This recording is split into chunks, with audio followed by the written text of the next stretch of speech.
Today we're covering some of the most important news to hit Warhammer 40k in a really long time. The re-release of the Arvis Lighter. Look at this little cute little bumblebee guy. I love him. He's the best little airplane boy.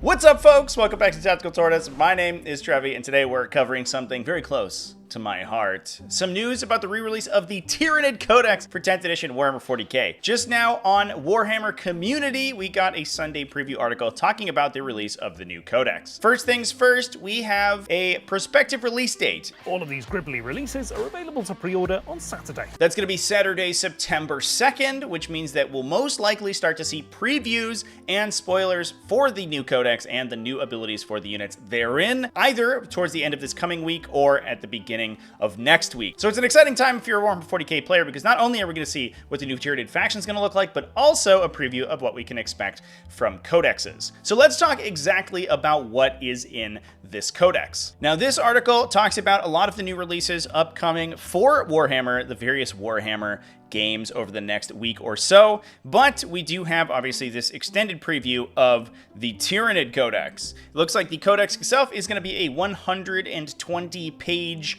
book. It has a lot of fluff and background material as to be expected, but importantly, it also describes there being datasheets for 47 Tyranid units. This means that we can expect datasheets for the 3 new units being released, those being the Neurolictor, the Norn Emissary, and the Norn Assimilator. Now, we have seen a lot about the new units, including the Emissary and the Assimilator. This gives us a little bit of a background blurb of what the capabilities of each of these units are. It describes the Norn Emissary as being able to combine speed, strength, and psychic power together into a single deadly package. However, the Norn Assimilator removes all of its psychic abilities in order to deal more damage in melee. Specifically describing the toxin injectors. These are the little protrusions on its claws here as being harpoons. I don't know if this is really what they were described as in the original reveal article, but that does give me the idea that this unit will probably be able to buff its own charge range by making ranged attacks. The way that is typically mechanically represented in Warhammer 40k, it actually gives you a charge buff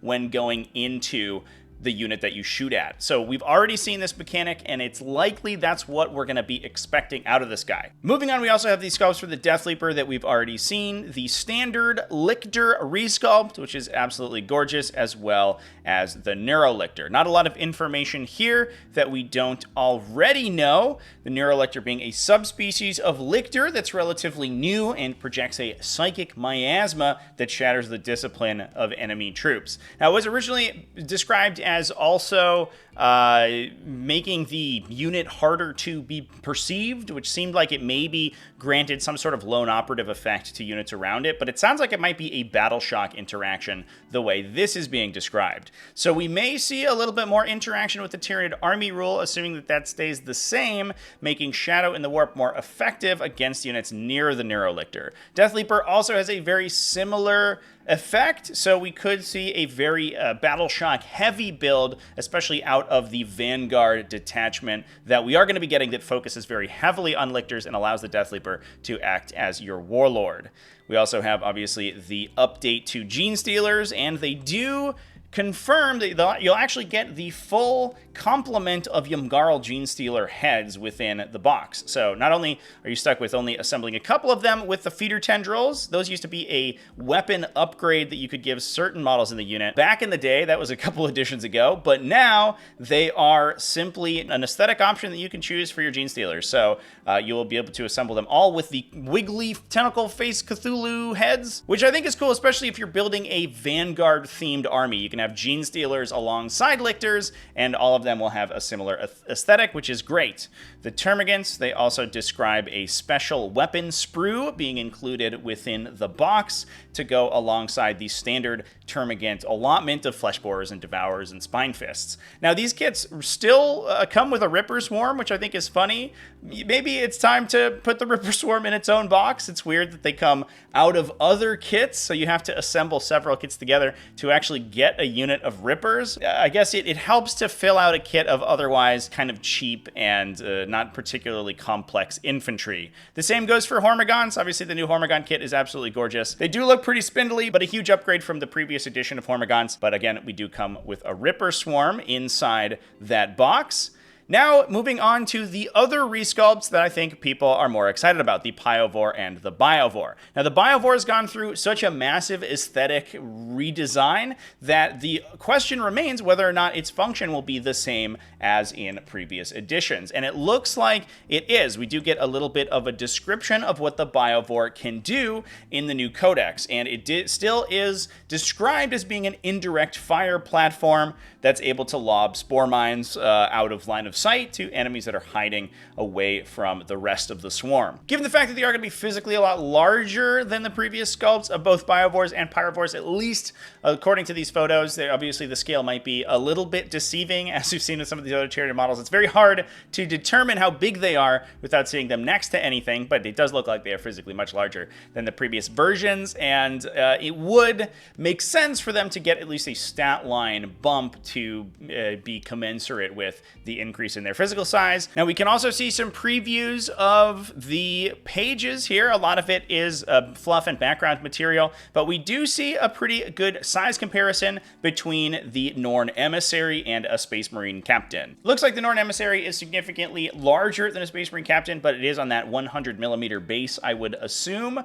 So that's going to be the same size as probably like a Redemptor Dreadnought or an Armiger. It definitely looks to be maybe a little bit bigger than Armiger sized. Probably a similar height if you took the scenic base off and maybe discounted the spore chimneys on the back. We already did see some size comparisons in the previous preview article. We also see a Biovore inside a huge swarm here in the back. It's next to a bunch of Termagants, and while it is a little bit farther back than the Termagants are, it doesn't look significantly larger than them, so I would imagine that it remains on its 60mm base and probably just fills out the base a lot more than the current Biovore. So it is a lot taller and, you know, more broad, but I wouldn't be too surprised if it remains on the same or similar base size. So that might speak to the fact that it could remain relatively similar to the current version of the Biovore. Now, the intro to the article describes 6 detachments being included alongside the 47 datasheets, and so that's probably the baseline for what we can expect from new codexes moving forward. And assuming that Invasion Fleet remains one of them, we already know that there is going to be that Vanguard detachment that focuses on the forward operators, which means there are 4 new detachments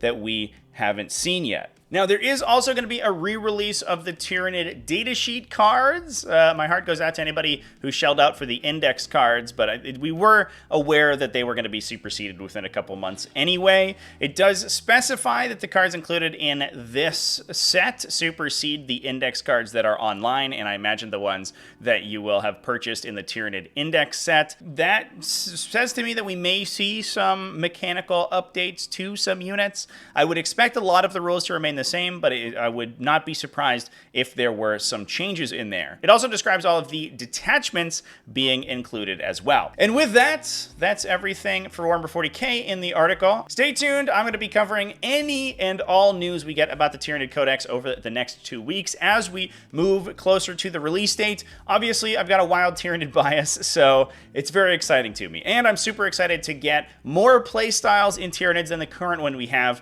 Tyranids right now kind of play as a little bit of a static gun line, kind of a board control oriented army, and I would much rather see some fast melee stuff in the faction. So I couldn't be more excited for the new Codex. Let me know down in the comment section what you think about all of these reveals and how excited you are about the Tyranid Codex. Remember to keep it classy, folks, and have happy wargaming.